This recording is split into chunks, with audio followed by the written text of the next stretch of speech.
My husband died in winter. The neighbor who brought me firewood daily ended up bringing me something more. The axe falls on the log with a dry thud that echoes in the frosty air, and the wood splits cleanly in two. A gloved hand gathers the pieces, piles them onto an already loaded arm, and footsteps crunch on the fresh snow, heading towards a house from which a thin wisp of smoke rises. Smoke that shouldn't be so faint for it to be barely 6 a.m. The door isn't knocked on.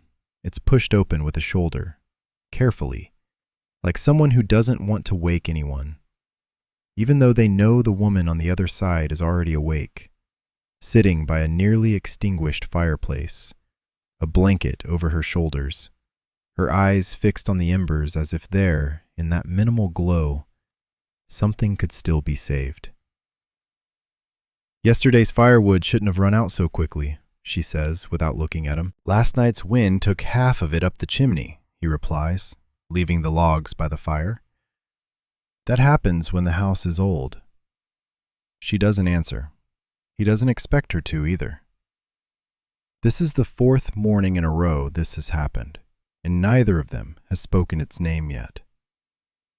Margaret Ellery is 34 years old and has a surname that no longer fully belongs to her, because the man who gave it to her has been buried for 9 weeks under an unfinished headstone in a cemetery on the outskirts of Thistlewood Hollow, a town with ill-defined borders where winter arrives sooner than anywhere else in the territory and stays longer than anyone would like. Her house is at the end of the road that runs along the river, a wooden structure darkened by the years, with a roof that leaks in 2 places and a half-empty barn because there are no longer hands to fill it. Before winter took her, that house had a constant sound, that of a man working, whistling off-key, talking to himself while fixing things that didn't need fixing. Now the silence has become another piece of furniture, something one has to learn to live with. Margaret doesn't complain. She hasn't cried in front of anyone since the funeral. And that's not strength. It's something else. Something more akin to fear. If she starts, there might be no way to stop. She cooks just enough, tends to the chickens she has left, mends clothes that no one will wear anymore because she doesn't know what else to do with her hands when they are empty. Every night she checks that the door is locked, even though she knows there's no one for miles who could harm her. It's a gesture that has nothing to do with danger. It has to do with the habit of closing something, of having control over at least one thing before blowing out the last candle. The man who has just left the firewood by the fire is named Thomas Calder, and he's lived on the neighboring plot for 6 years in a cabin he built himself with his brother's help before his brother left for the West and never wrote again. Thomas is 39 years old, with hands calloused from working the land, and his own widowhood is older than Margaret's.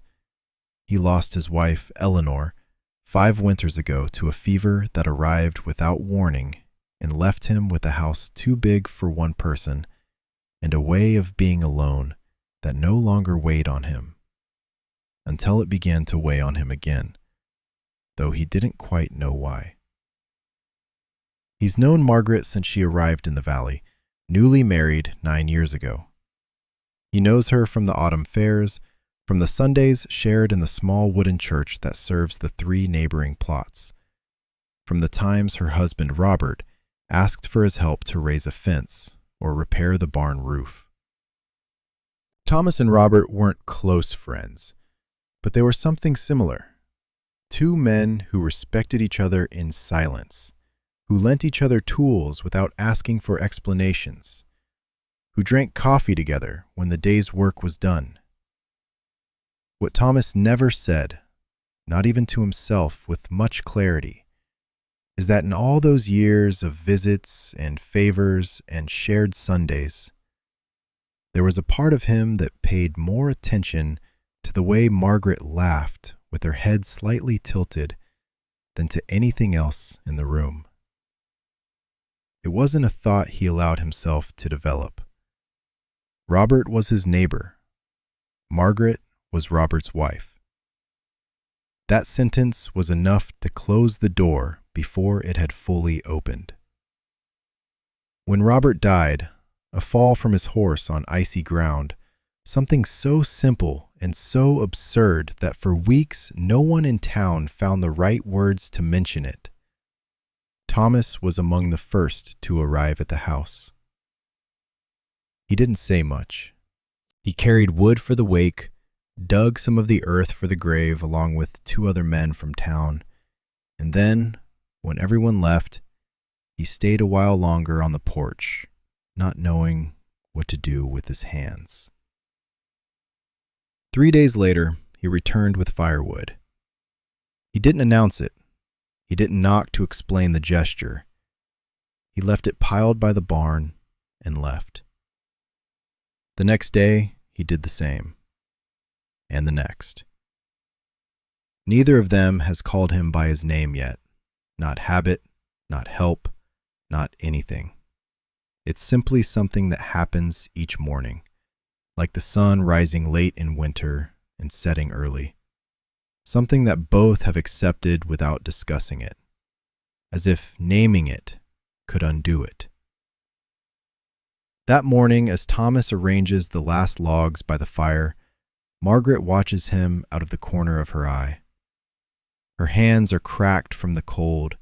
There's an old scar near her left thumb that she's never asked him how he got, and a way of moving around her house, not his, that isn't intrusive. She's careful. It's the way of someone who knows exactly how much space to occupy and how much to leave. "You don't have to keep doing this," she says finally, as he stands up and brushes splinters from his gloves. "I know," Thomas replies, not quite meeting her eyes. "But winter has just begun, and your chimney leaks heat faster than anyone can cut firewood alone." It's the first time he has acknowledged, even indirectly, that he knows she is alone. The word alone isn't spoken, but it hangs between them, as present as the smoke rising from the chimney. Margaret doesn't answer, but that night, for the first time since the funeral, she will leave 2 mugs on the table before going to bed, not quite knowing why, not yet admitting that it's a habit that is beginning to form.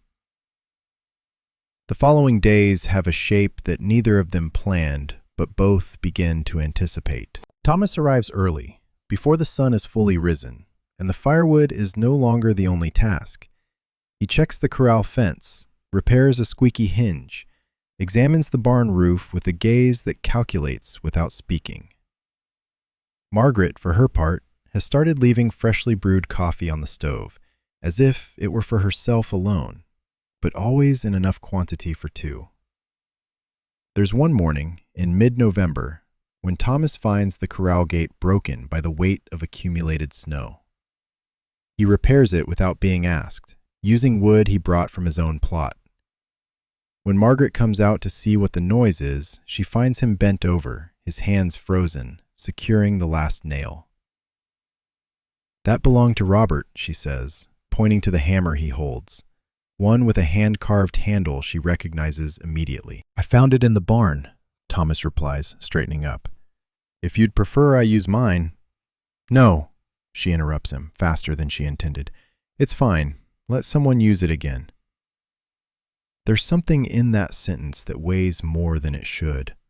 Thomas nods, and for a moment neither of them knows what to say. So he returns to work, and she goes back inside.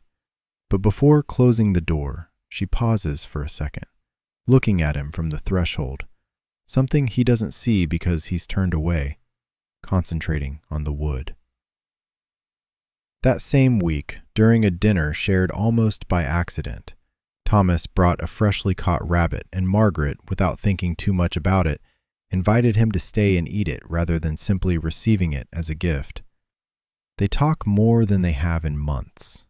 Not about Robert, not about Eleanor, not about loss. They talk about the weather, about next year's harvests, about a river that overflowed a decade ago and changed the course of a road. It's a conversation with no apparent weight, but both of them feel, without saying it, that it's the first time in a long time they've spoken to someone without the obligation of pretending they're okay. But what neither of them knew yet was that this dinner, a meal so simple, so unpretentious, would be the first of many, and that the comfortable silence that settled between them that night, as the fire crackled and the snow fell outside unhurriedly, would end up being the place where something much larger would begin to be built, brick by brick, without either of them daring to name it yet.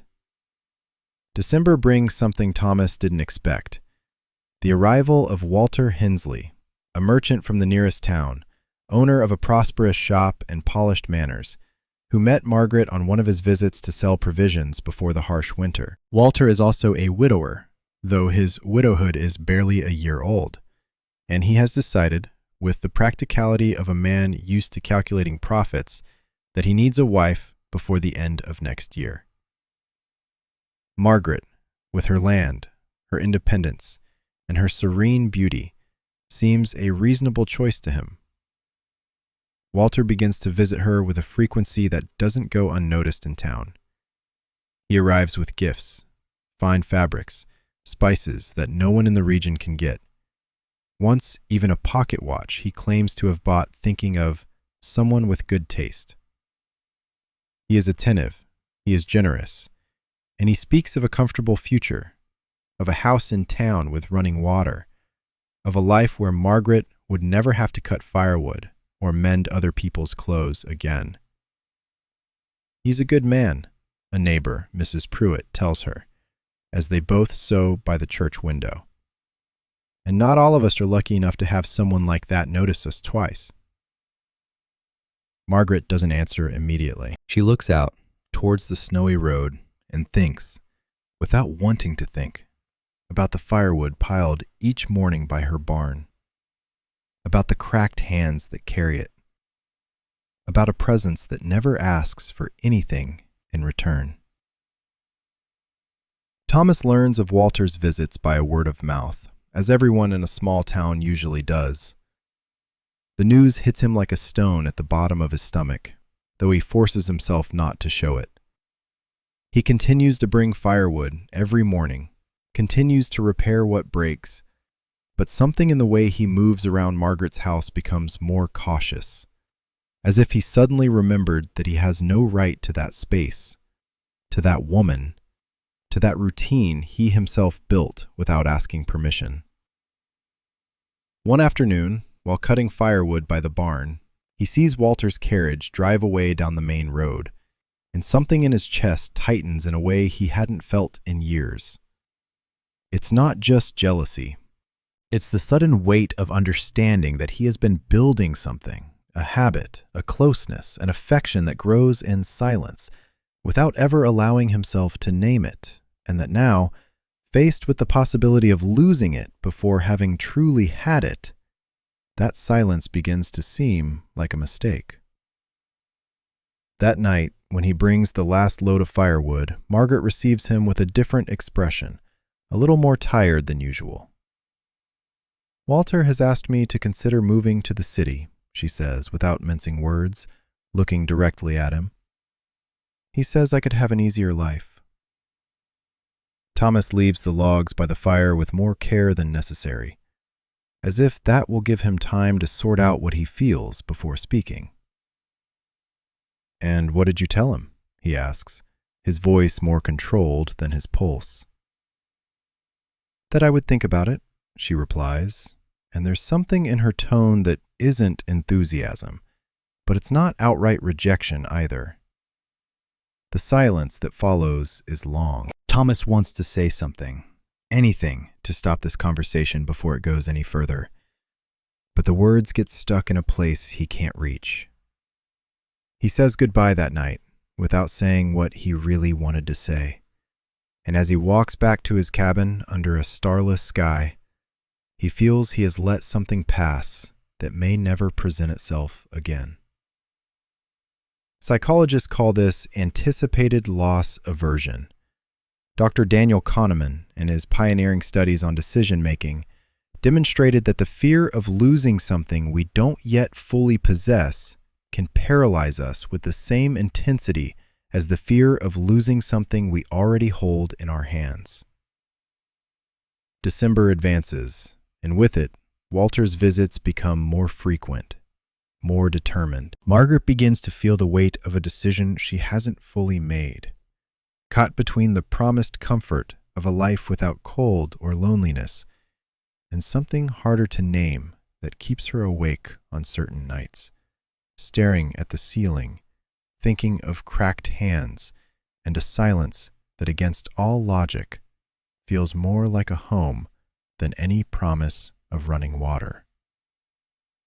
It's a late December night, with the snow falling thick and silent, when Thomas finally understands that he can't keep waiting for things to resolve themselves. He's spent the afternoon pacing his cabin, unable to concentrate on anything, repeating in his head over and over the image of Margaret getting into Walter's carriage, driving away to a life he couldn't offer her with the same ease. It's not a sudden epiphany. It's rather the accumulated weariness of months of pretending that what he feels is just good neighborliness, added to the concrete and physical fear of losing her for never having said what he truly thinks. He sits by the fire in his own home, looks at the hands he's used for years to build, repair, hold everything except the one thing he now wants to say, and makes a decision that is not magical at all. You will simply speak tomorrow. Not with circumlocutions, not with silent gestures disguised as neighborly help, with words. The next morning, he arrives with firewood as he does every day, but something in his gait is different, more determined, as if each step cost a conscious effort. Margaret receives him at the door, wrapped in her usual blanket, and immediately notices that something has changed. Is something wrong? She asks, as he leaves the firewood with less care than usual. Thomas stands for a moment, searching for the words he rehearsed all night and that now, in front of her, seem insufficient. Margaret, he says finally, and it's the first time in a long time he's used her first name without any pretext. I need to tell you something, and I need you to let me finish before you answer, because if you interrupt me, I don't know if I'll have the courage to say it all.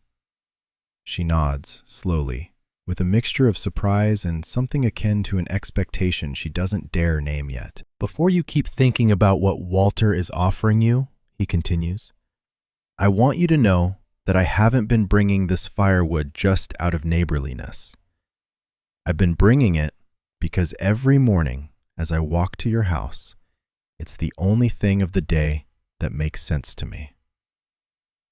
And I know I don't have a store in town, or fine fabrics, or a pocket watch. I have a plot of land, 2 hands that aren't as young as they used to be, and a way of loving you that I've been keeping for longer than I dare to admit, even since before Robert died. Although that never meant anything, because he was my neighbor, and you were his wife. And that was the only truth that mattered then. Margaret says nothing. The wind moves the snow between them, and for a second Thomas believes he has made an irreparable mistake, that he has broken something he had no right to touch. Why didn't you say anything before? She finally asks, her voice lower than usual. Because I was afraid, he admits, without hiding the truth. Afraid it was too soon, that you'd think I was taking advantage of your loss. that you wouldn't want any of this, and I'd have to keep bringing firewood every morning, knowing it would never be enough. There's a silence that stretches between them, one of those silences that weighs more than any word. Margaret looks towards the road, towards where Walter's carriage usually appears, and then looks back at him. Walter is offering me a comfortable life, she says slowly. But you have been offering me something different every morning for 2 months, and you've never told me in words until today. And does that change anything? Thomas asks, his heart beating in a way he hadn't remembered. It changes everything, she replies. And for the first time since the funeral, something resembling a smile, small, almost shy, appears on her face. Because I've also been waiting for you to say something, although I didn't know I was waiting until this moment. Thomas takes a step towards her, slowly, giving her time to back away if she wishes. She doesn't back away. Then tell me what you want, he says. Not what you think you should want, what you really want. Margaret takes a deep breath, and when she speaks, her voice trembles but doesn't falter. I want you to keep bringing the firewood, she says. But I want you to bring it because you live here, not because you walk from another house each morning. There's no grand speech after that, no music or grand gestures, just 2 people who have spent months building something without naming it, finally saying it aloud, with simple and slightly clumsy words, as true words should be. That same week, Margaret tells Walter, respectfully but without ambiguity, that she has decided to stay in the valley.